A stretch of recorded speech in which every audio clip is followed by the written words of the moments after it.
Welcome to the LifePro podcast, where today I have the pleasure of having Kristen Ragusin, who is a Senior Vice President of Investments with Raymond James and the author of The End of Scarcity, Dawn of the New Abundant World, which I really enjoyed reading. It was a very unique style, and I highly recommend the book. Pleasure to have you today. Today, we're going to talk about the relation of wealth and money. But before we get into that, how are you doing today? Oh, I'm doing great. So nice to be with you. Thank It's, you. it's definitely our pleasure. Why don't you start out and tell us more about yourself and your journey? Oh gosh, yeah. I have been in the money world pretty much forever, professionally for over 30 years, which is still kind of scary. And even as a little kid, I was like sort of prepared for this because I had to earn my allowance like at 5, 6, 7, explaining to my dad how the markets worked to like earn my dollar.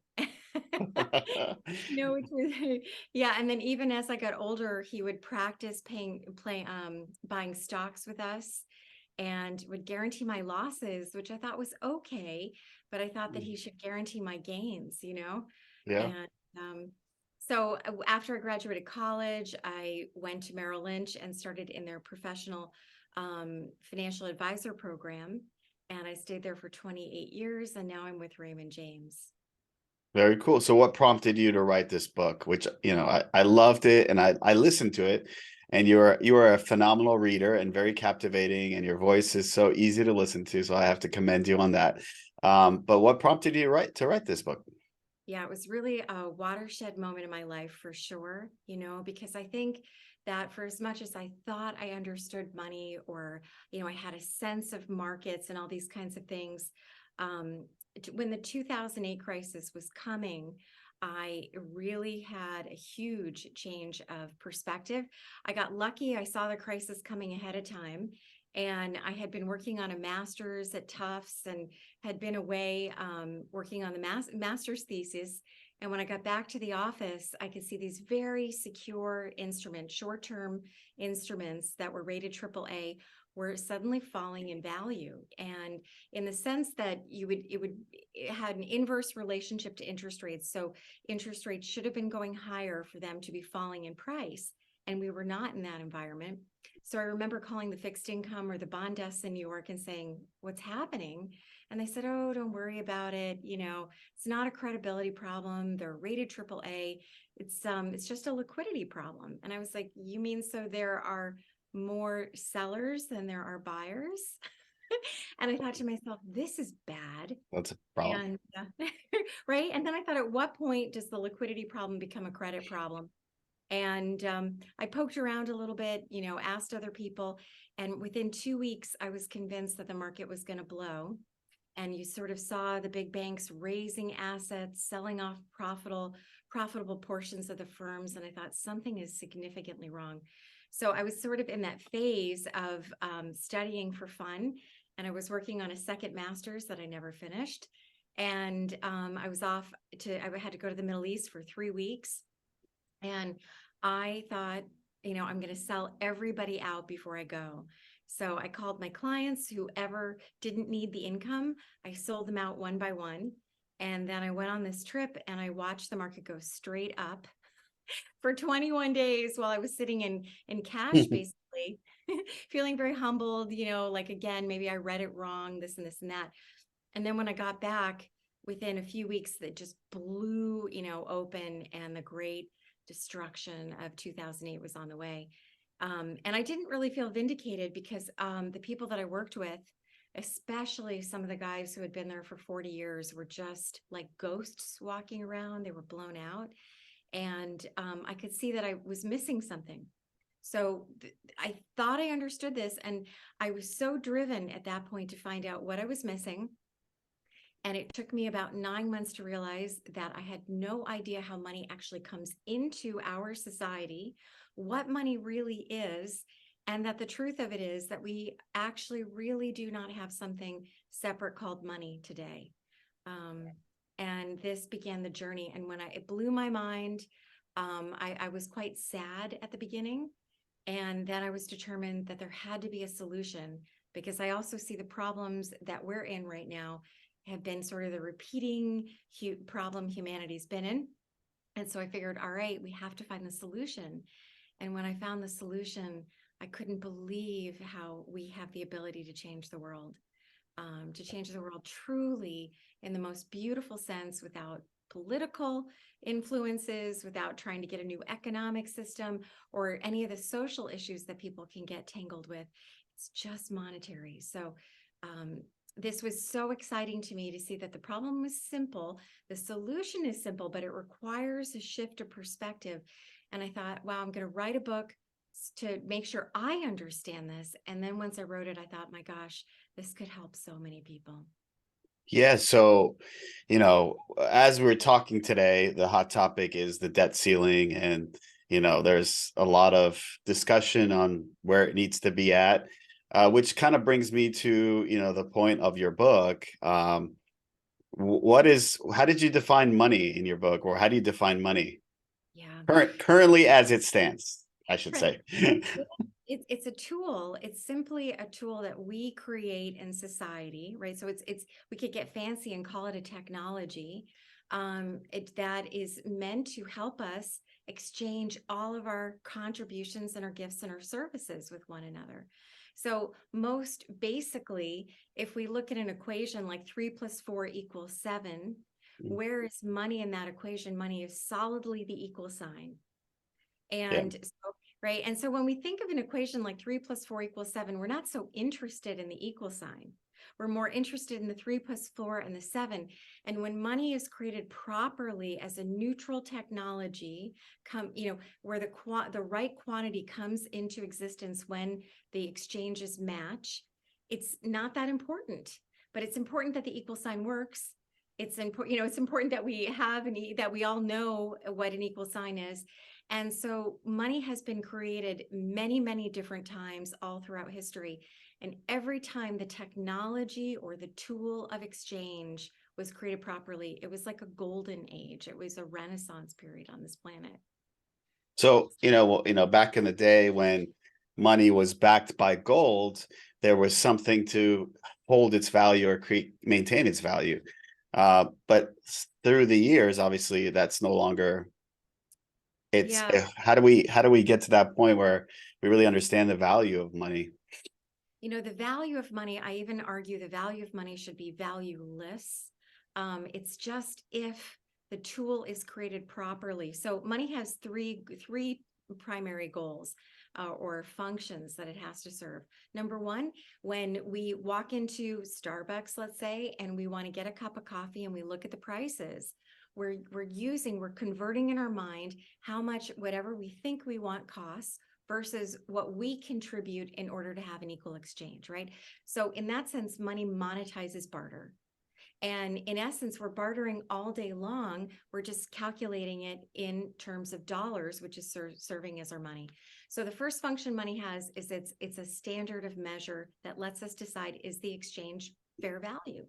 The second thing it does for the person or the company contributing the value, it acts as a receipt. So it's a receipt for services rendered. It shows that I contributed something of value to society. And then the third thing is that it just stores that value that I previously contributed in a form that should be able to cash it out whenever I want to use it. And we could use the term fungible, but it's just that the money becomes liquid at that point. And so anything that we're using as money, gold, Tide laundry detergent, cigarettes, dollars, euros, Bitcoin, you name it, as long as it solves those three basic functions and it's accepted by the person on the other end of the trade, it could be money. But the big thing that makes us have an indication if we're using a proper form of technology of money is that it maintains something called stable value. And stable value doesn't mean a lot when you say it. It's when you think about it, if money is a tool of measurement, you and I are using the same ruler. We're using the same thermometer, and we assume in society that we have the same tools of measurement. So when we go to compare values, we want our dollar or our money to maintain that same standard of value. And it hasn't. We know that purchasing power has been lost horrendously. That's probably part of this big debt ceiling talk, is that people are afraid if we pass the debt ceiling, the value of the dollar will be washed away even more. And they've tried to back it by gold to say, hey, look, this might give the value more stable value, but it doesn't work. Gold always fails because the quantity in circulation is too little relative to how much business needs to get done, or the powers that be continue to dilute it for war and other sort of, other aspirations.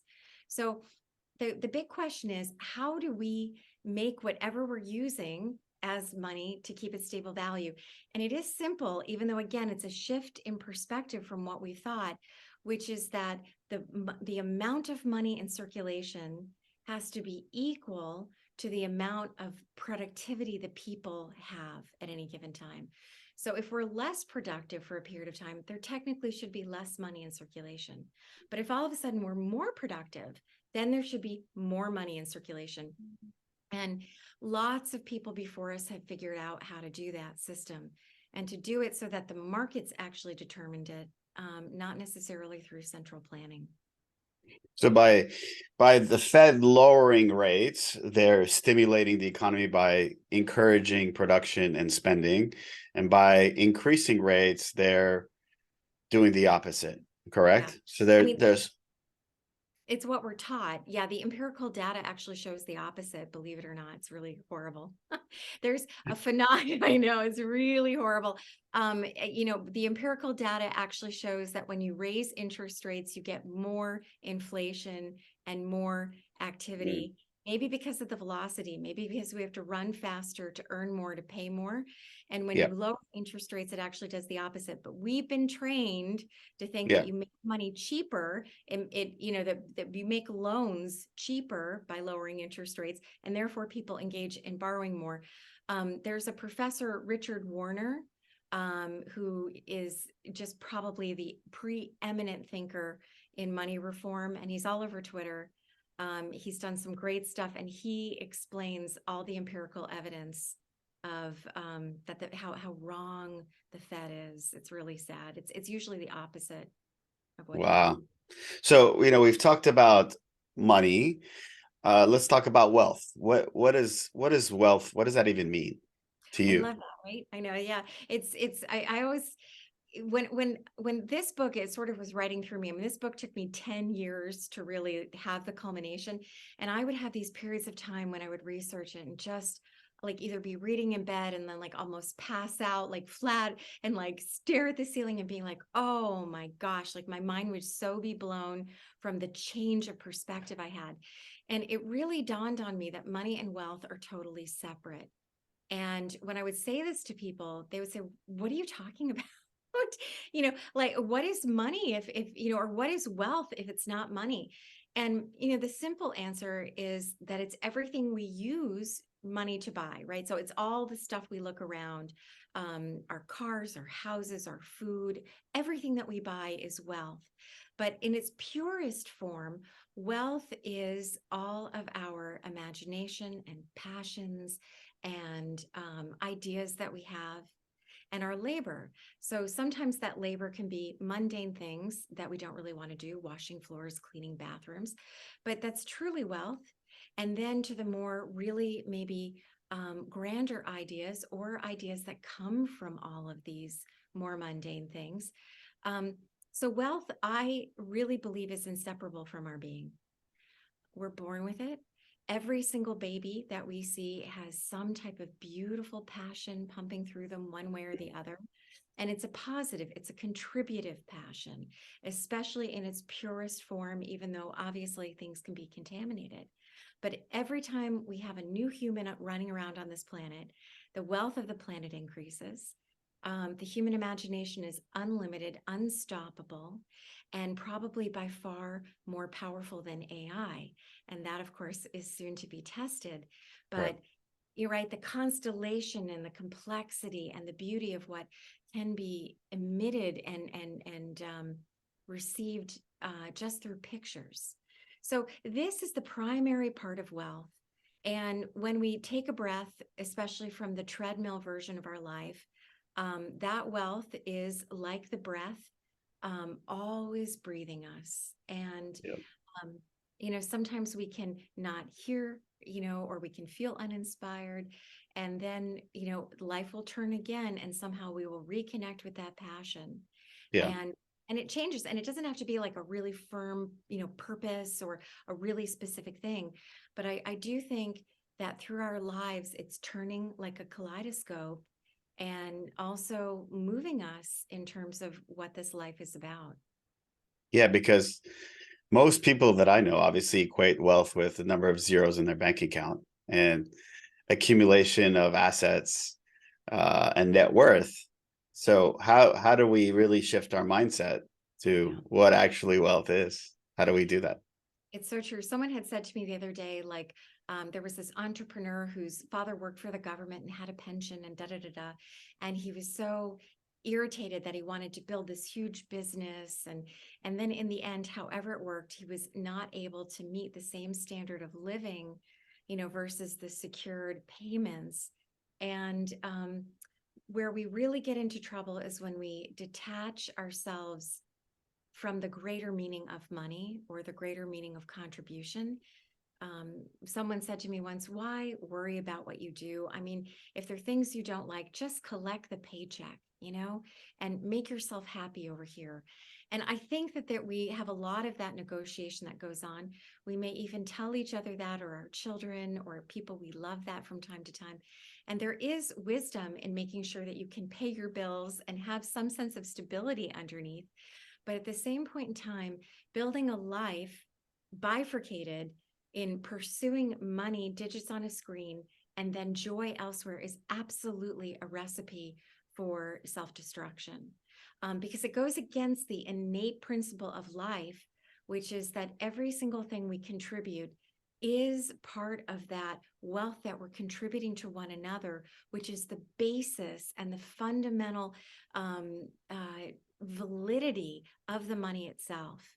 And I think if we were to look back in history and see when societies went through massive booms and busts, or empires really crashed, they went to this real separation between what went to gluttony and sort of filling up on a soulless life versus being able to walk this path of bringing the spiritual and material together, which is where they solidly belong.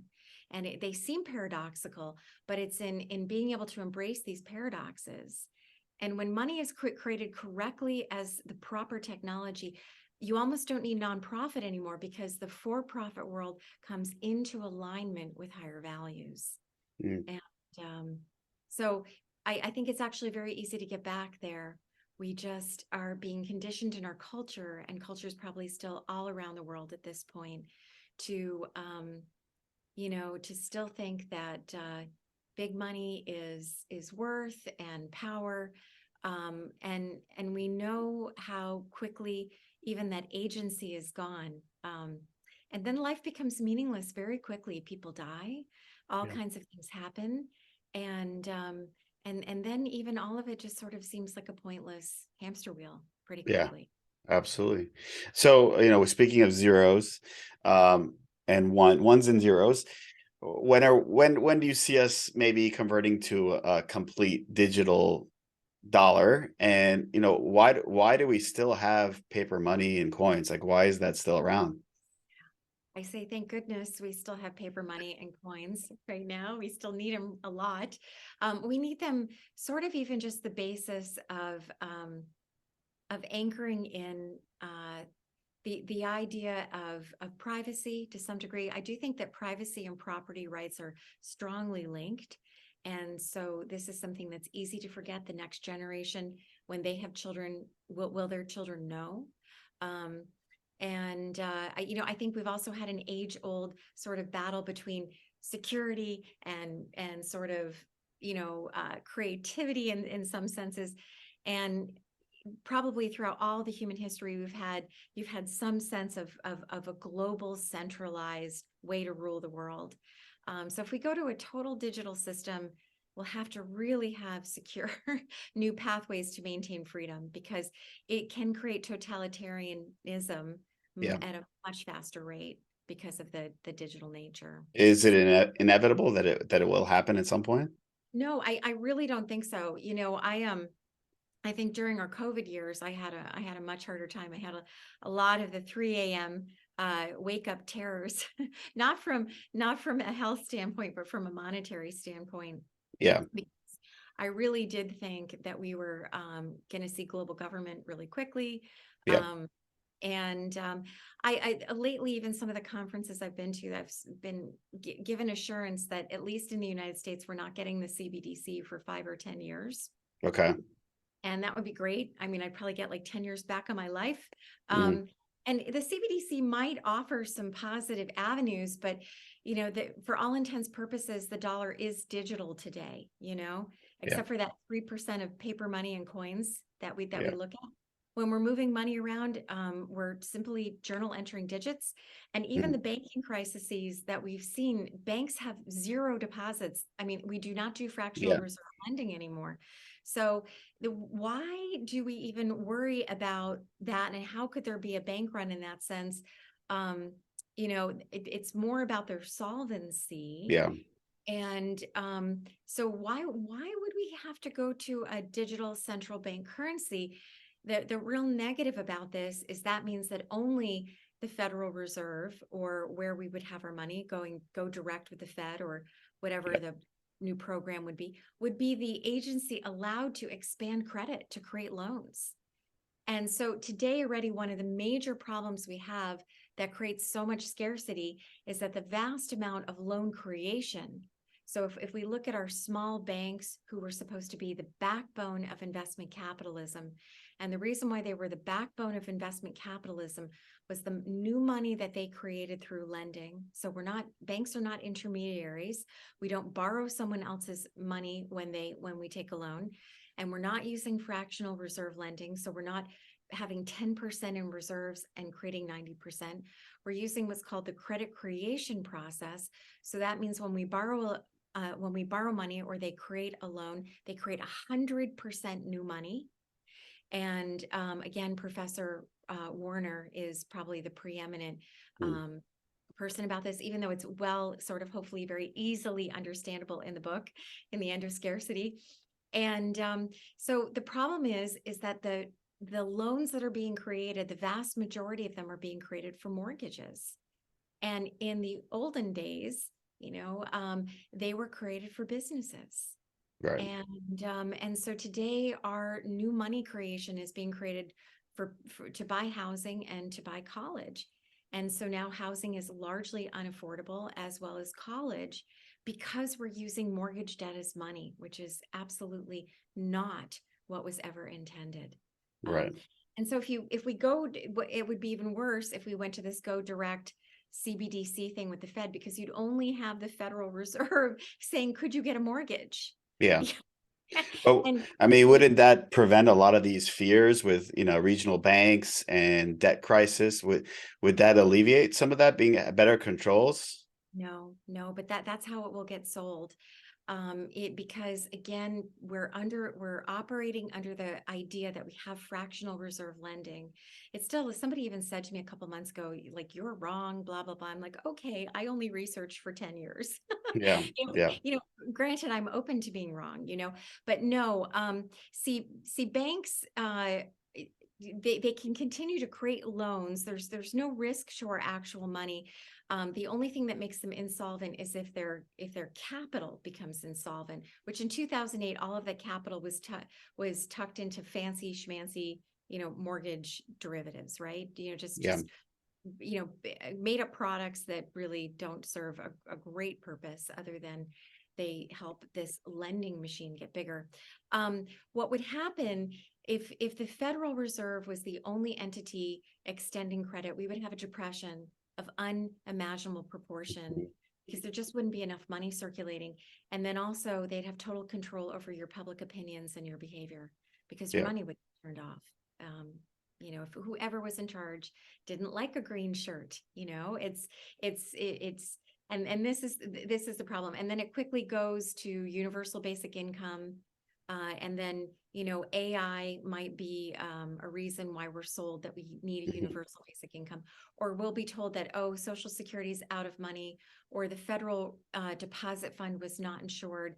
And because the government had to back this stuff up, the government's broke. So now we need this new currency. And on top of it, you have to get your payments from it, but you have to comply. So it moves to totalitarianism very, very quickly. And when we start to understand that the federal government is not a household, so you're a household, I'm a household. The states we live in, the businesses we work for are a household in the sense that they have a balance sheet. They have income and they have outflow. And we believe the United States government is the same, and it's not. So the government is the banker in monopoly. The government is can really not even go into debt, and it's so Yeah. weird that we have this massive debt. In essence, when they created the Federal Reserve, that money was supposed to be created without debt. I even think Keynes originally, those economic theories were done that they were supposed to become a deficit spender, but not with debt that they borrowed from someone, just on an accounting sheet, which then you would square off. Right. So it's 100% true that if the government wanted to print up a quadrillion number coin, they could, and just wipe out the debt. The thing is, you would do it in a careful manner, not to, ignite massive inflation. Yeah, which is, hot topic now, right? And it's trying to control our current state of inflation.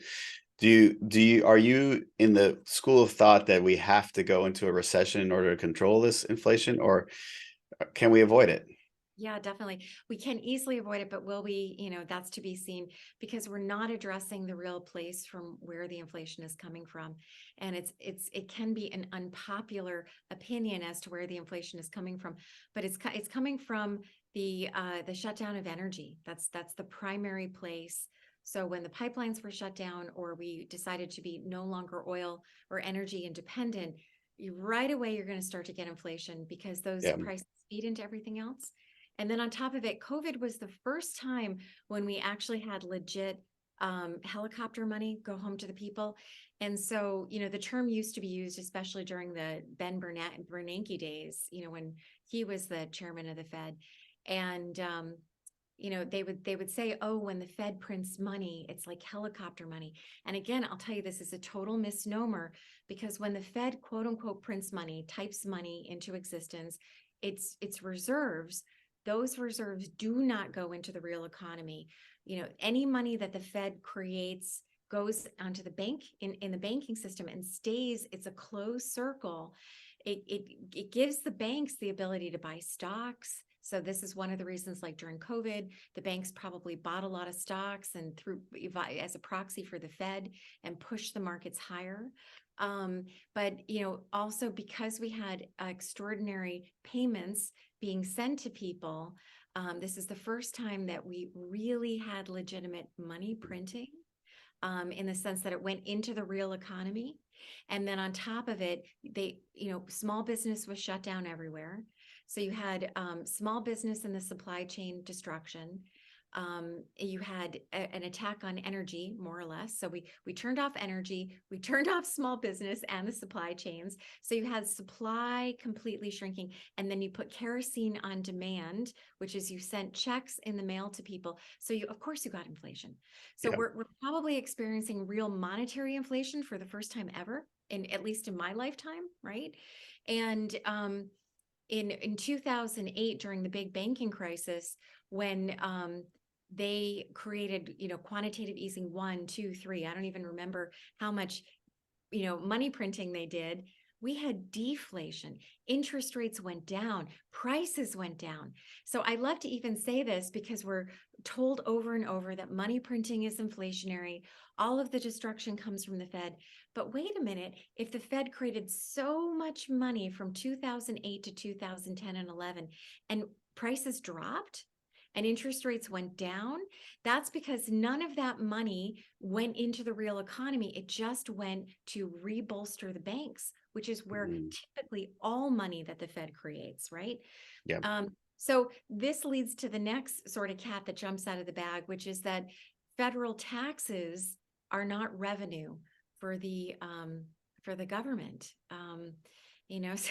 So when we pay our taxes every month or paycheck, or April 15th, that money gets deleted on the federal level.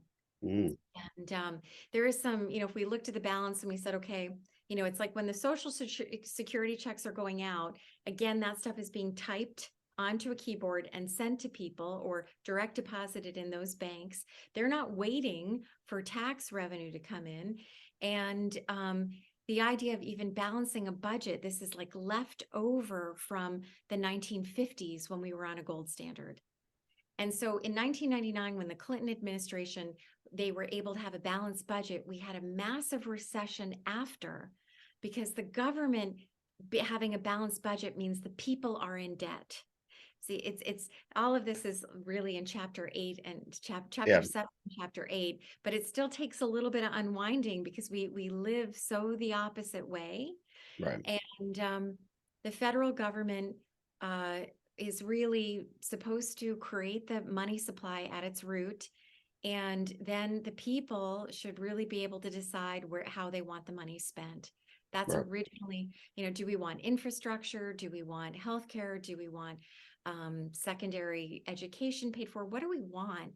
If our Constitution was really working, if our systems were really working, that we would understand that that's what the federal budget was about.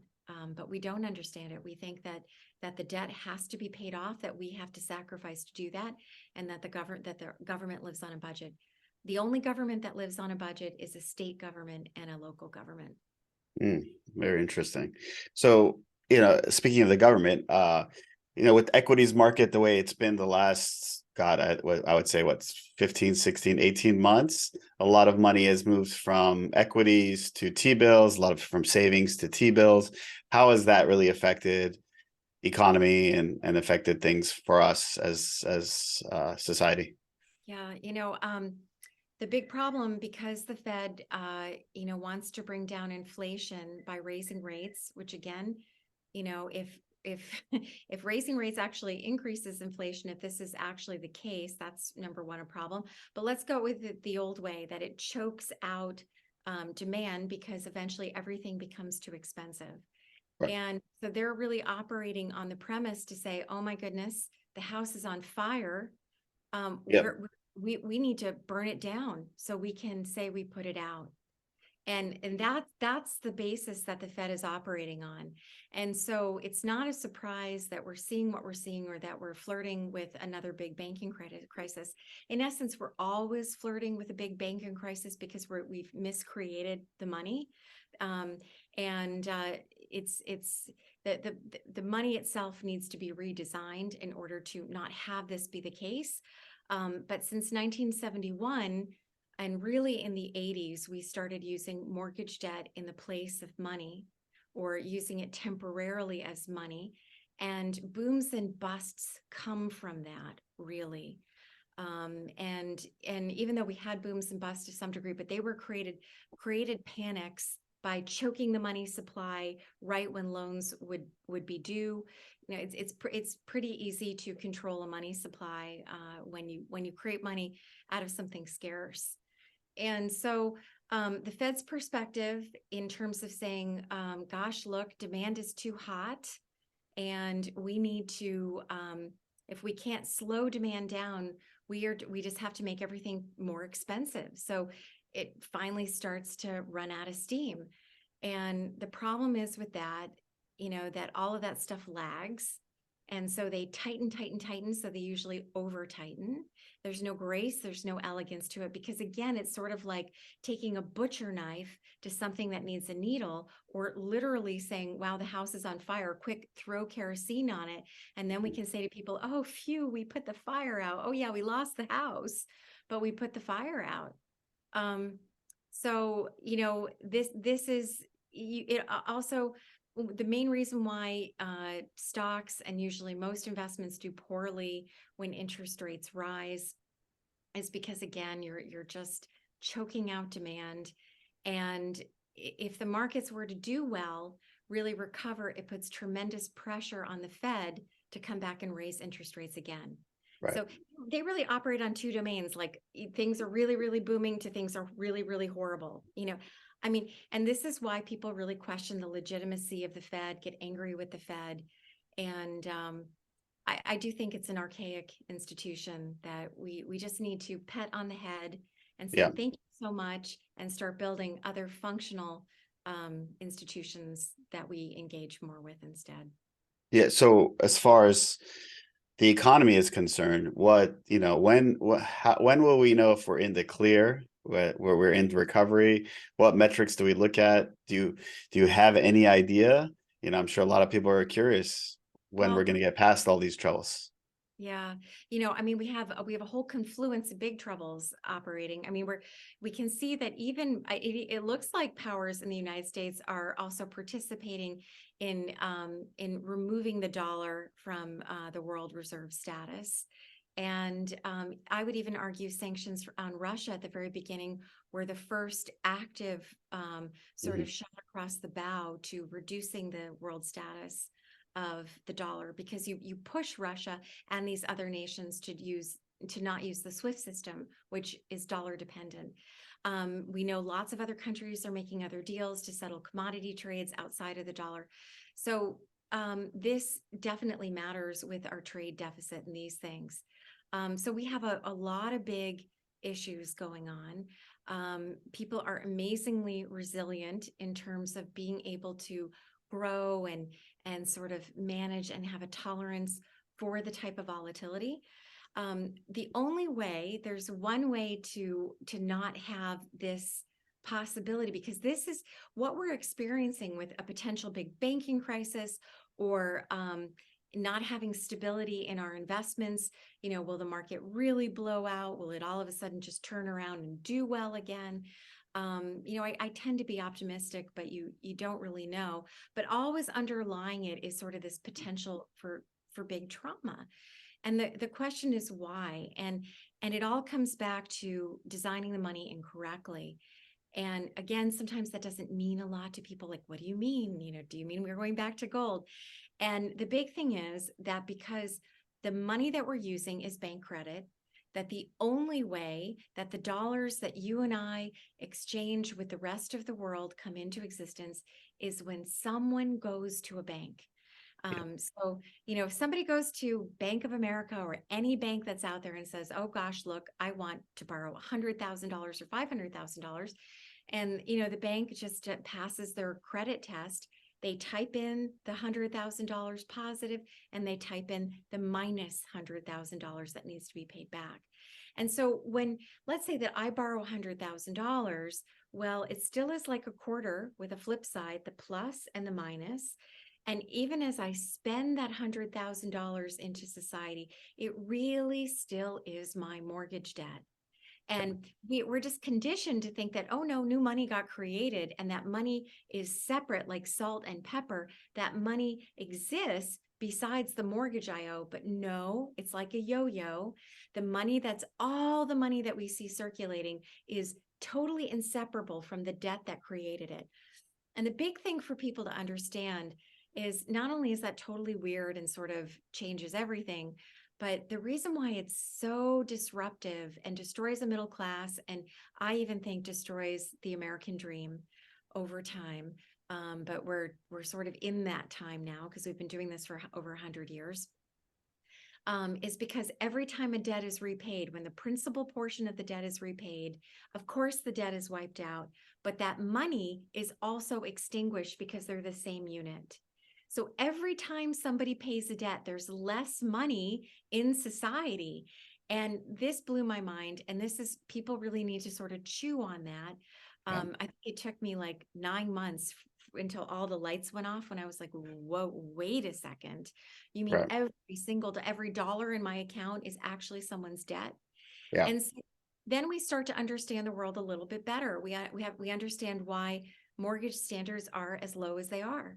I think some new bank just announced yesterday, I saw on Twitter, that you can put 1% down and get a mortgage again. And it's not really done just in the name of profits. It's done because all of the money that we're using is debt. And if people repay their debt, we get a massive depression unless someone quickly takes on more debt, more debt, more debt. And so a banking crisis is really dangerous because when banks start to slow their lending, which means they start to slow their money creation, we're more likely during these periods of time to get massive depressions and blowouts, Yeah. unless the Fed or the proxy government comes out and backs all of the money, which I still think they would, even though they don't have to. So when we change the system, which doesn't mean that we're going to try to change the dollar or get rid of the dollar, but when we start really incorporating peer-to-peer money, which is what all the people before us did, we can fundamentally create this solid foundation, and these horrible booms and busts and 3 a.m. wake ups of, is the whole thing going to crash in the morning, start to go away. Yeah. Well, I mean, those are a lot of things to ponder. I think that the revelation that you had was pretty crazy, and like to really think about, our money is run by debt and fear, and obviously the cost to borrow and the fear of borrowing is going to transition into less spending and less monetary circulation. So, those are some things to really think about, and how we can, change our perspective on things. And everything that we've talked about today and reading your book really changed my perspective on money and what it is. So I thank you for that. I learned a lot. That being said, one thing that we asked on this, that I ask on this podcast is, what is one thing that you want to teach the world? Because that's what, LifePro podcast is the manual to life, and everything in life comes with a manual except for life itself. So I'm curious to hear what is one thing that you want to teach the world? The most important thing that I would say, besides knowing that life is for us, right? It's really easy at times, especially during these weird times that we're in right now, where life just looks, I think a lot of Yeah. our foundation is dissolving in certain pockets. But to really take time and know that life is for you, for everyone around you, and to take some time, whether it's the beginning of the day, to know that every day is this new opportunity that's being given to us, and to say, wow, how could I use the energy and the talents that are coming through me to have a positive impact? Because not only is life seeking that from you, that's coming through you, like as like two sides of equations. There's some magnetic something that keeps us alive, and that drive is in each person. And then after that, I would say that the most important thing is to get interested in the basics of what money is. I was talking to someone this morning who said, she said, "Oh, I'm so done with politics and I don't want to pay attention to it anymore." And she said, "But I'm starting to think I have to." And I said, I heard a quote last year which said, "You may not be interested in politics, but I assure you that politics is interested in you." And this is also true with money. We may think, oh, we know what we need to, we know how to earn it, we know how to spend it, maybe invest it, that's enough. But we need to really have an intimate understanding of what this tool of money is, this social contract that we created. Because if we don't, our whole lives are lost to the rat race. Yeah. We're using a system where humanity is stuck on the hamster wheel of having to borrow, earn, repay, just to create a token to serve as money. I mean, Yeah. truly, the founders of this country would be rolling in their graves. Yeah. And it's very easy for us to get back. And then on top of it, we not only do we have information coming out. Hopefully I wrote the book in an entertaining way to teach some of this stuff, but other people are talking about it, and we've got the tools to begin to do peer-to-peer real money, and transform the world so that money is happy again, where it's working for us. Yeah. And so that's it's really, it's not, I mean, it is important to get educated about investments and to have a savings goal and to pay yourself first and to do some stuff you don't want to do to make sure that you have some stability in your life. But even beyond that, as society, we have to come together and say, my goodness, let's regain this monetary history so that we can really regain our families, our whole opportunity for living, and and have a legacy in terms of how we want to live our lives. Yeah, I love that. And your book had a major impact on my life and perspective on money. So I appreciate that. Was there a book that had a great impact on you or maybe changed your trajectory of life? Oh gosh, probably so many. It's so funny once you get into one thing. Yeah. Yeah, I mean, I used to really be a big avid reader, and I I think I remember when I was researching this book. I mean, David Graeber's book, Debt: The First 5,000 Years, was a beautiful book. I think I read it at least twice, maybe three Yeah. times.